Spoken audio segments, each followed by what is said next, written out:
buenas a todos, un placer tenerlos aquí un día más en el canal de Entendiendo la Fisiología. Y el día de hoy seguimos en el apartado de fisiopatología. Esta vez vamos a hablar sobre el síndrome antifosfolípido.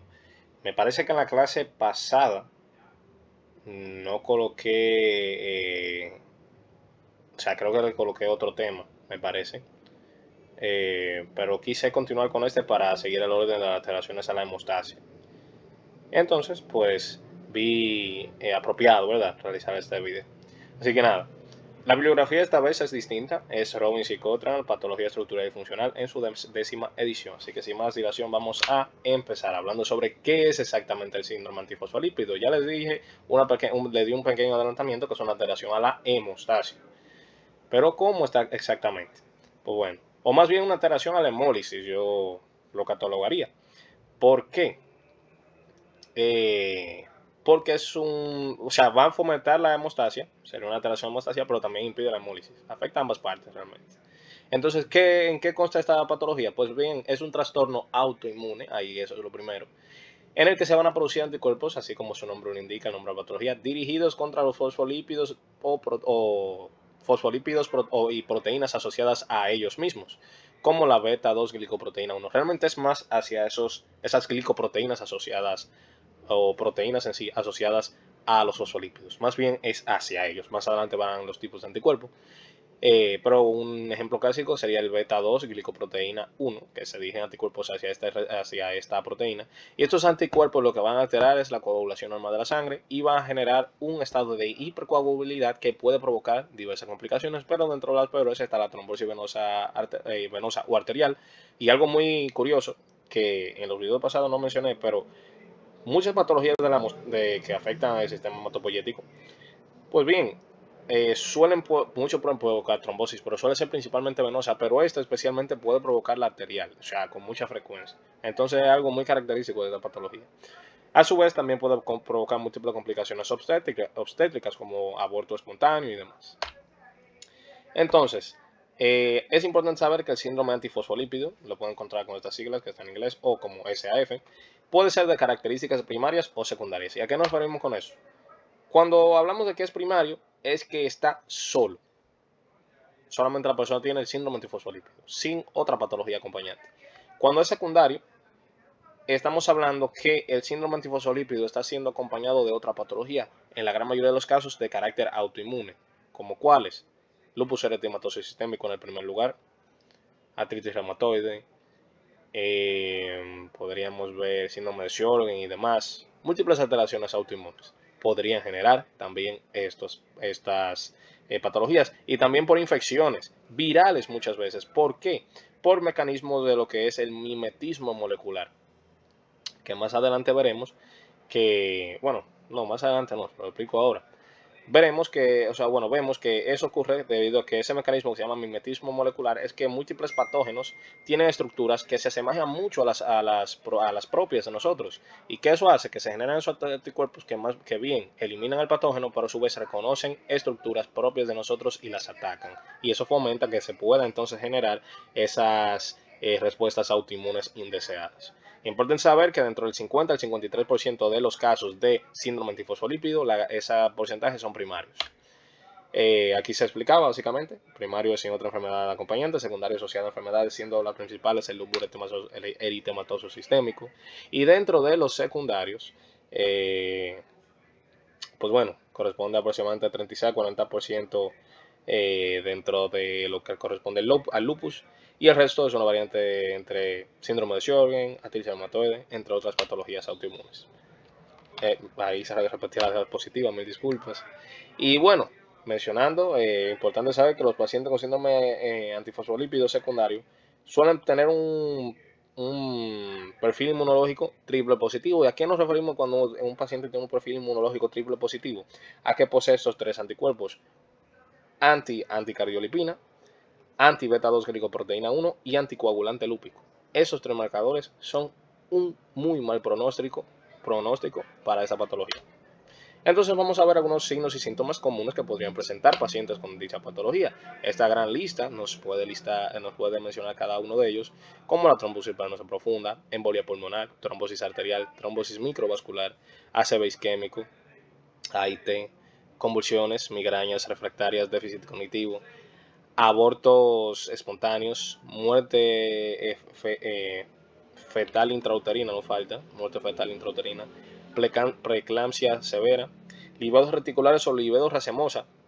Y aquí es muy importante porque los pacientes con livedos reticulares tienen mejor pronóstico que, por ejemplo, los que presentan livedo racemosa, porque el livedo racemosa es más característico de que ocurrió una trombosis o una afectación a la microvasculatura profunda, lo cual es más complicado y suele verse ya por periodos prolongados, o sea que ya esos pacientes llevan peor pronóstico por eso.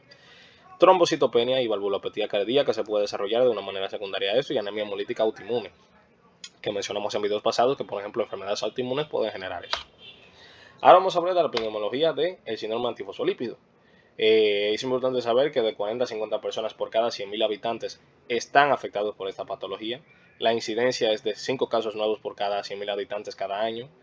La positividad de anticuerpos antifosfolípidos en personas sanas puede variar, eso es importante, entre 2 a 5%, aunque la mayoría son transitorios, y a eso es que iba. Muchas veces se pueden tener falsos positivos en lo que son esos anticuerpos antifosfolípidos, porque diversos procesos, ya sea infecciosos y demás, podrían generar esos anticuerpos, pero de manera transitoria, lo cual no es patológico, incluso es fisiológico. Entonces, clínicamente eso es irrelevante, pero ¿qué pasa? Eso, si ustedes lo analizan, piensan contra, pero eso me complica hacer el diagnóstico. Por eso es que se utilizan métodos específicos en tiempos específicos, en una temporalidad específica. Se suele realizar 2 tomas con una separación de mínimo 12 días para poder confirmar que la persona está padeciendo de síndrome antifosfolípido. En presencia de anticuerpos antifosfolípidos, pues aunque esto también es importante saber que estos suelen aumentar con la edad de manera fisiológica y puede verse en infecciones neoplasias o tras el uso de diversos fármacos. Principalmente afecta a mujeres en edad fértil de manera principal, y una edad media al diagnóstico es de 34 años. Ahora, hablando de los procesos fisiopatológicos del síndrome antifosfolípido, pues bueno, ahí entramos de que esos anticuerpos antifosfolípidos van a dirigirse hacia proteínas asociadas a estos fosfolípidos, más bien no como tal los fosfolípidos, sino a estas proteínas asociadas. Ahí entra proteínas como la beta-2-glicoproteína 1, esa es la principal que vamos a ver que se menciona, la protrombina o anexina 5. Se van a formar complejos inmunes estables, y esos complejos inmunes se depositan en diversos tejidos. Esos complejos también, a su vez, se unen a receptores celulares como los Toll-like receptors, los TLR4, los ApoE2 o anexina 2, y desencadenan múltiples eventos, pero se resumen en eso que puse aquí. Básicamente lo que ocurre es una activación del endotelio, moléculas de adhesión y producción de factor tisular. Básicamente, en pocas palabras, una activación de una respuesta inflamatoria y eventos procoagulantes, como esa activación del factor tisular, que activa una de las vías de la cascada de coagulación. Se activan monocitos y neutrófilos, lo mismo de una activación de parte de la respuesta inmunitaria y activación plaquetaria. Por otra parte, asimismo como se fomenta la activación en un estado procoagulante, también se fomenta un estado, o sea, se forman ciertos eventos que perpetúan dicho estado procoagulante. Para esto, entonces, se busca el alterar mecanismos anticoagulantes, que dentro de los mismos podría estar la inhibición de la proteína C activada y su cofactor proteína S, que ya se mencionó en videos pasados que es esencial para la función de la proteína C. Bloquean la acción de la antitrombina 3, que también es esencial en procesos anticoagulantes. Y por último, desorganizan lo que es el escudo de anexina A5. Este normalmente lo que hace es proteger las superficies celulares de lo que son coagulaciones excesivas. Entonces, esa desorganización de dicho escudo deja vulnerable a nuestro organismo a que se genere primero precursores necesarios para la formación de coágulos, es decir, precursores necesarios para la hemostasia, como lo que es la trombina, que es esencial para esto. Y una sobreproducción de trombina, se mencionó en el video pasado, que fomenta entonces la formación de trombos. También, por otra parte, se genera daño por parte del sistema inmunológico por la vía del sistema del complemento. Al activarse por la vía clásica, que es la que depende de las inmunoglobulinas, pues se generan sus debidos fragmentos de anafilotoxinas C3A y C5A, que potencian lo que es la respuesta inflamatoria. Este mecanismo es muy importante, especialmente cuando estamos hablando de las presentaciones más graves de esa patología, siendo conocido como síndrome antifosfolípido catastrófico, que es cuando se ve un fallo ya multiorgánico, o una trombosis multiorgánica. ¿Qué se tiene como resultado final de todo lo que les acabo de exponer? Pues bueno, una trombosis arterial venosa y microvascular. Obviamente puede estar una u otra o todas. Complicaciones obstétricas, como la que se mencionó, pérdida de embarazo, preeclampsia y demás. Manifestaciones neurológicas, renales, cutáneas y hematológicas, porque tienen que recordarse que esta enfermedad va a ser una enfermedad mediada por depósitos de complejos inmunes. Entonces, esos depósitos de complejos inmunes en diversos tejidos generan esos daños sistémicos.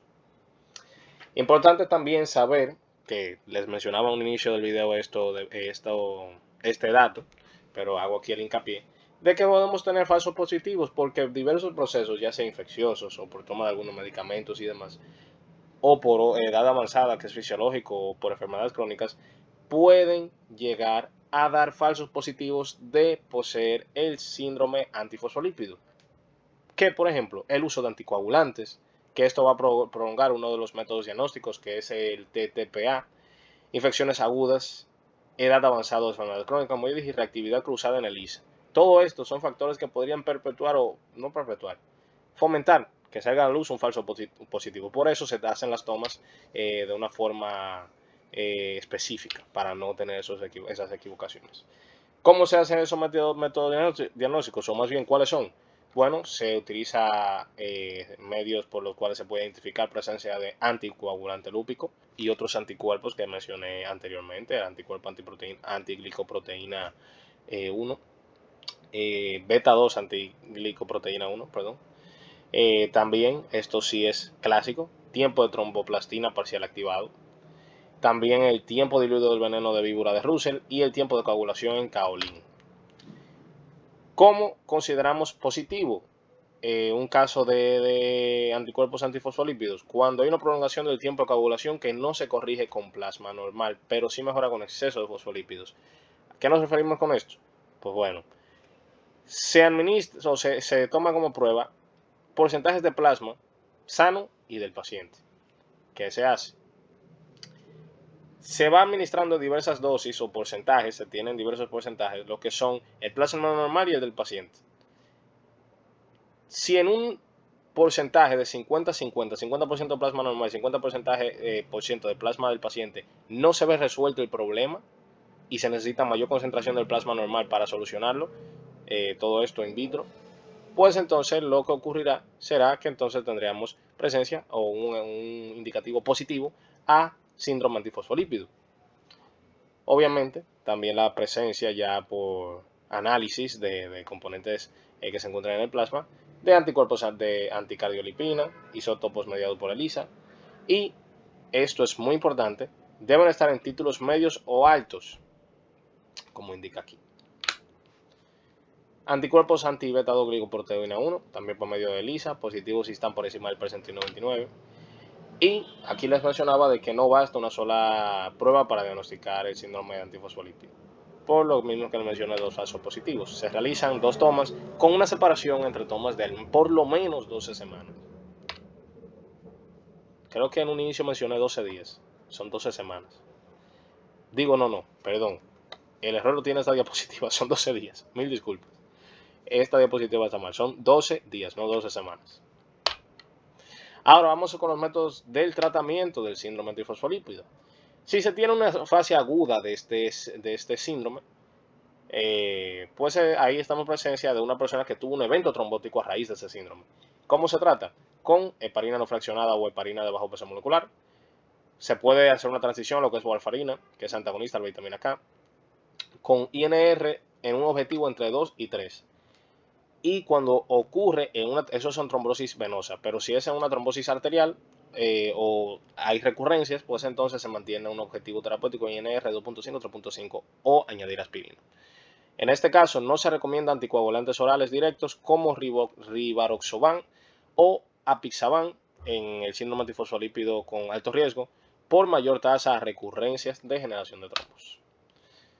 Por otro lado, en el síndrome antifosfolítico antifosfolípido en pacientes obstétricas, pues se hace administración de aspirina en bajas dosis, más HBPM profiláctica desde el diagnóstico de dicho embarazo. En casos con antecedentes de pérdida fetal o preeclampsia, se usa BPM en dosis terapéuticas. Y en estos pacientes se evita el uso de warfarina por su capacidad teratogénica. Ahora, en el síndrome antifosfolípido, en el cual el paciente no ha presentado trombosis, sino que conocen que son portadores, pues entonces aquí no se administran anticoagulantes de forma rutinaria, sino que se hace en una manera puntual. Si el paciente va a pasar por alguna cirugía, va a ser inmovilizado por puerperio y demás, que hay alta probabilidades de generación de trombos y por ende activación de dicha patología, porque ya los anticuerpos están formados, pues entonces ahí sí se puede anticoagular al paciente, pero de lo contrario no es necesario.